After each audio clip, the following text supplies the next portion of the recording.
ini, nah, mendorong yang ini ya.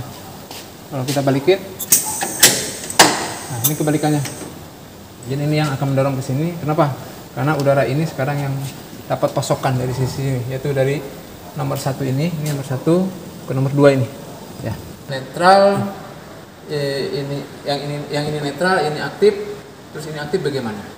Kayak gitu caranya supaya gambarnya mudah, sehingga kalau kita lihat rangkaian ini gambarnya bisa berapa. Bismillahirrahmanirrahim. Assalamualaikum warahmatullahi wabarakatuh.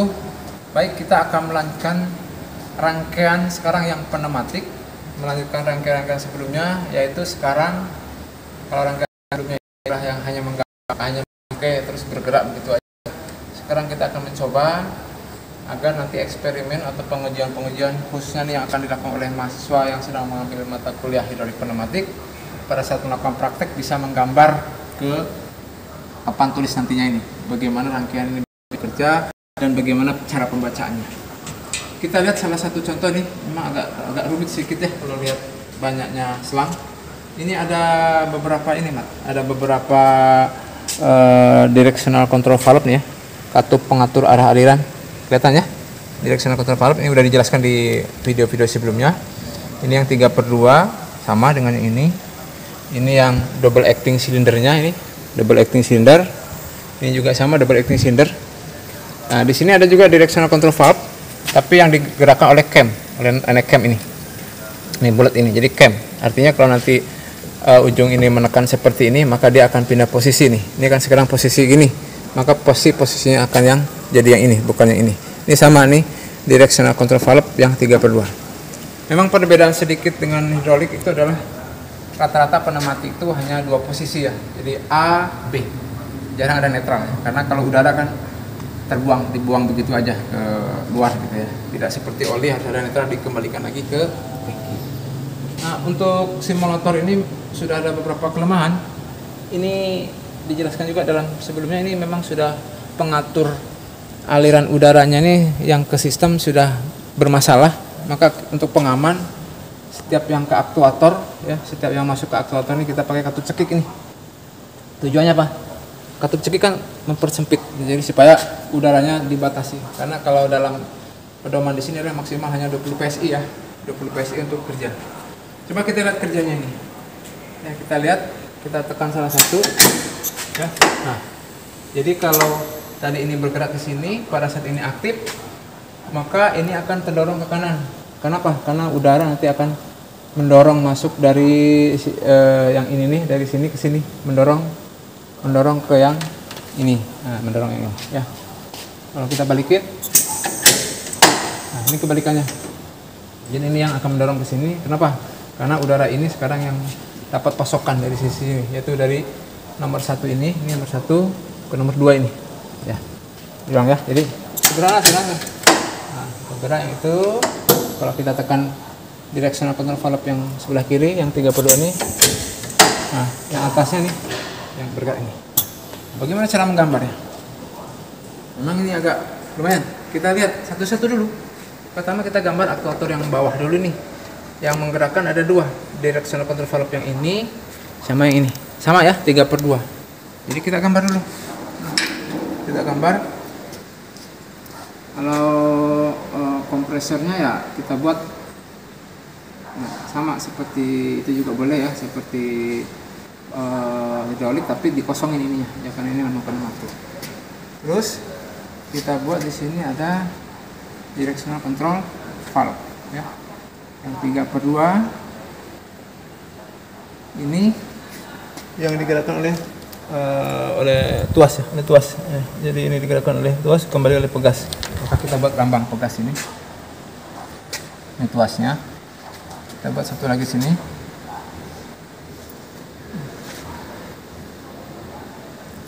Ini tugasnya. Nah, ini tuasnya. Posisi A, posisi B nya kan kita lihat sini ada nomor 1. Sorry. Yang biru ya, nomor 1. Ini ya. Kan? Ini 2 ya. Jadi ini 2 gini. Terus nanti 1 ke 2 terhubung ke ini 3 ya. Jadi ini angka 1, ini angka 2, ini angka 3. Pada saat diaktifkan tuasnya, maka yang 1 terhubung ke nomor 2 nih. 1 ini terhubung ke nomor 2. Berarti sama ini buat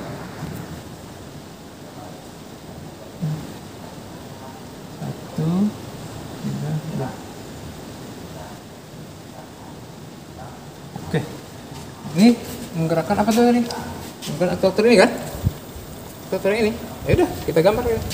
Nama aktuatornya mana? Ini kan double acting ya. Double acting. Jadi kita buat di sini. Kita buat di sini. Ya. Ya, anggap aja ini bagus double actingnya. Nah, ini double acting.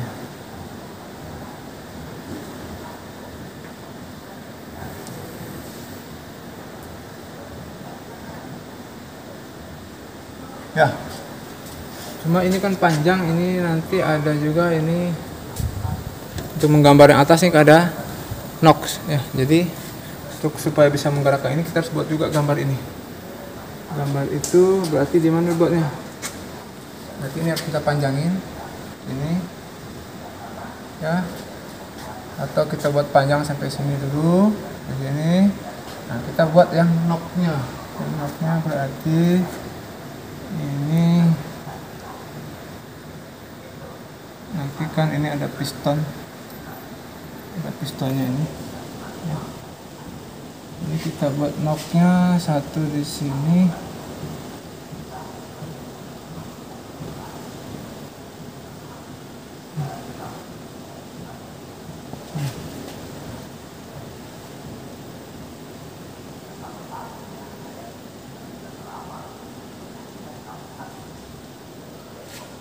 Satu lagi di sini.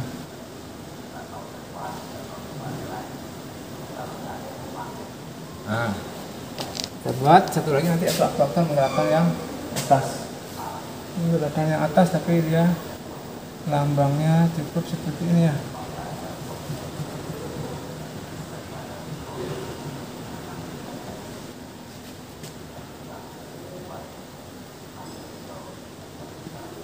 Nah, itu double actingnya.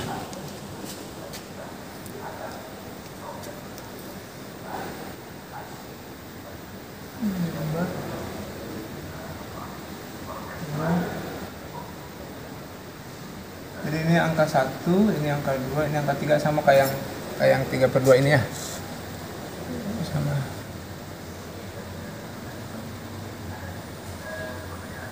Ini 1, ini 3, ini 2. Nah, kayak gitu. Bagaimana cara merangkainya? Ya. Cara merangkainya misalkan sekarang yang aktif yang ini. Yang kita tekan misalkan ya, kita tekan, kita gerakkan nih dengan tuas. Maka dari kompresor ini kan ada terminal ya, ada terminal. Kita buat terminalnya misalkan ini.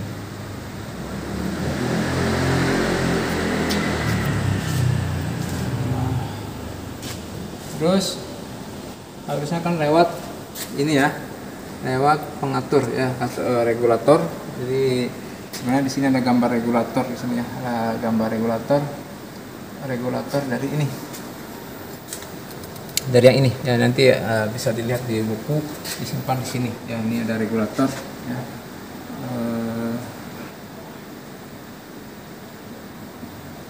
Tapi karena itu sudah bermasalah, saya hanya gambar. Sebenarnya ini salah ya, anggap aja ini reg. Regulator.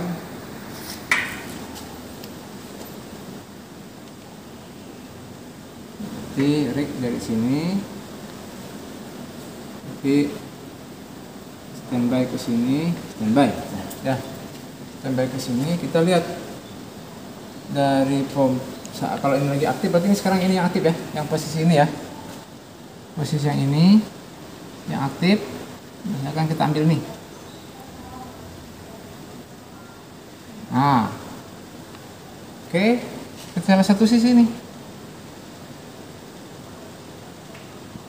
Nah,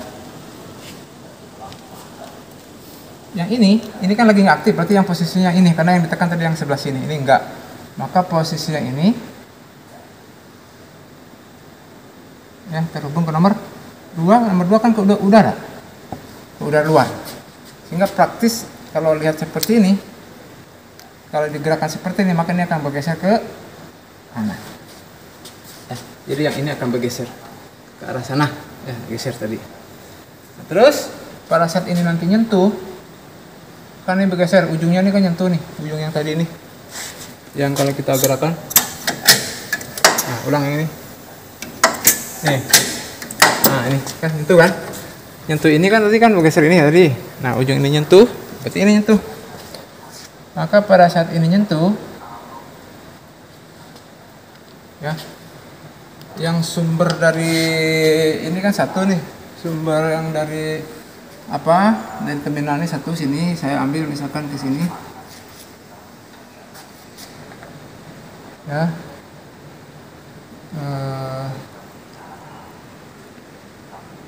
anggap aja gambarnya muter-muter nih, ayo, ke sini ya, aduh panas cuacanya, dah, masukkan standby sini.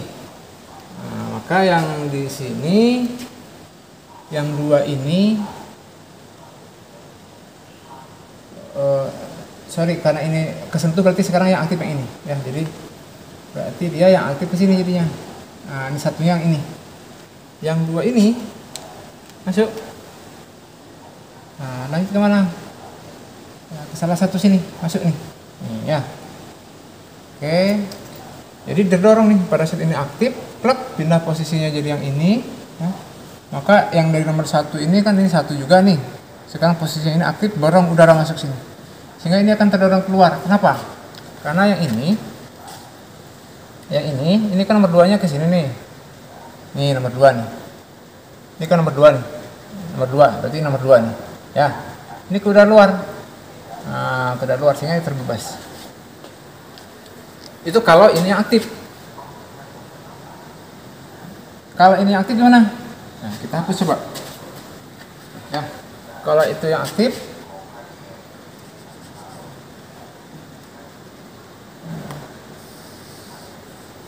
kebalikannya biasanya nih, ya, kebalikannya. Kita lihat.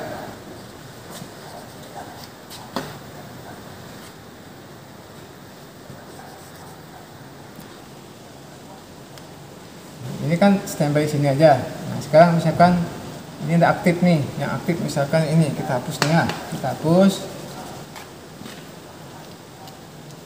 Ini sorry, ini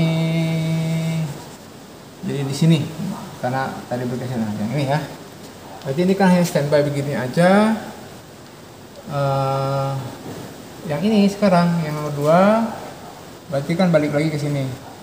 Nah, nanti dia akan ke udara luar kan? Udara luar. Kenapa ke udara luar? Karena yang ini sekarang yang aktif nih. Berarti kita hapus lagi ini yang tadi nih, ini. Maka gambarnya sebenarnya bagusnya jangan dihapus-hapus, gambarnya digambar lagi. Jadi kalau pneumatik bagusnya digambar-gambar dari awal supaya mudah. Kita ambil terminal dari sini, ya, terminal dari sini, nah, ke sini lah biar mudah.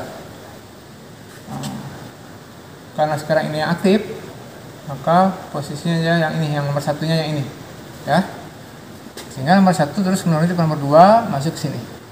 Nah, ini sekarang bergeser ke sini. Udah berapa gambar tuh? Baru 1 ini 1, ini aktif, berarti udah 1 gambar. Terus kalau ini tetap 1, terus ini yang aktif, udah 2 gambar tuh. Nah, belum lagi nanti aktif yang ini, gantian. Maka praktis kalau ini yang aktif, pindah posisi yang ini, balik lagi ke sini. Sementara yang aktif nanti yang ini jadinya, jadi yang ini nih. Nanti kebalikannya pasti ini akan dorong ke kiri, ya. Jadi nanti mahasiswa yang praktek hidrolik pneumatik ini gambarnya bukan dihapus-hapus seperti, tapi memang digambar dari mulai netral, terus ini aktif gimana? Netral, ini yang ini netral, ini aktif, terus ini aktif bagaimana? Kayak gitu caranya supaya gambarnya mudah, sehingga kalau kita lihat rangkaian ini gambarnya bisa berapa? Bisa posisi netral seperti ini, nggak bergerak, ini kan nggak bergerak nih, 1 gambar. Terus kita gerakan ini 2 gambar. Kita masih gerakan ini tapi ini aktif. Nah, 3 gambar nih. Ada 3 gambar. Nah, sekarang kita gerakan ini, nih, tuh 4 gambar. Tapi kita gerakan ini sampai ujung. Tuh, 5 gambar jadinya. Jadi nanti mahasiswa yang praktek dengan hanya merangkai seperti ini, gambar di sininya minimalnya 5 nantinya. 5 gambar yang berbeda. Itu dia kenapa kita yang praktek hidrolik pneumatik dengan eksperimen di buku ini, di buku kita ini yang ada 9 untuk pneumatik, kita kalau nggak salah gambarnya sampai 27 ya, karena tadi satu gambar rangkaian ini aja, ini sekarang bisa 5 gambar seperti itu ya. Jadi mudah-mudahan ini bisa membantu cara menggambar antara pergerakan di sini, bagaimana gambar selanjutnya yang kita gambar di papan tulis, sehingga kita bisa menganalisa rangkaian. Sekali lagi ini pneumatik rata-rata adalah 2 posisi aja, A, B, jarang ada netral. Karena kalau yang di hidrolik netral ya wajib, karena mengembalikan tangki oli ke tangki itu wajib, nggak mungkin dibuang. Tapi kalau udara luar kan tinggal dibuang aja, buang keluar, ya nggak masalah, tinggal dibuang. Dia tidak akan tidak akan tumpah-tumpah, karena ini memang atmosfer seperti ini kan, ya udah karunia Tuhan seperti itu. Demikian, semoga bermanfaat dan ini bisa menjadi contoh untuk menggambar rangkaian saat ada rangkaian-rangkaian di pengujian yang seperti tertera sini, ataupun pengujian-pengujian yang melakukan inovasi nantinya sebagai tugas akhir, biasanya setiap akhir semester ya kalau kita praktek hidrolik pneumatik. Terima kasih. Assalamualaikum warahmatullahi wabarakatuh.